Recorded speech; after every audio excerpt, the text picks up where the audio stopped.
Line তুমি final লই নাইছো না না এনো আচ্ছা তোর করে দেই বাবা এইটা লাইন তুমি ফাইনাল লই নাইছো না না এনো আচ্ছা তোর করে দেই বাবা একটু বুঝছ তো বাকি সহজ হয় আমার কথা বুঝেন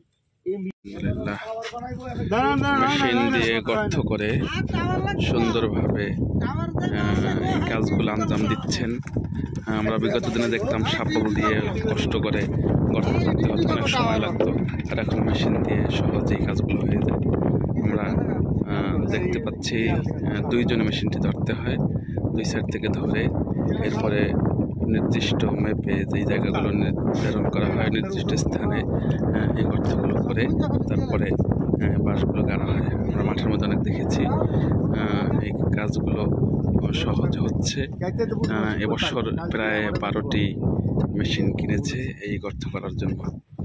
আলহামদুলিল্লাহ, আমরা এভাবে প্রতিদিন আপডেট পাবো। এই মেশিনগুলো অবশ্য যারা চালায় ব্রিক্স খুব সতর্ক থেকে চালাইতে হয়। মেশিনের ওয়েট মোটামুটি ভালোই এবং দুই সাইডে ধরে চালায় তাদেরকে খুব সতর্কতার সহিত এই কাজগুলো করতে হয়। আল্লাহ তাআলা যেন সহজ করে দেন, সবাই দোয়া করবেন। নিত্যদিনের আপডেট ইনশাল্লাহ আমরা এভাবে দিব। আপনারা দেখবেন, শেয়ার করবেন, বেশি বেশি প্রচার করবেন ইনশাআল্লাহ।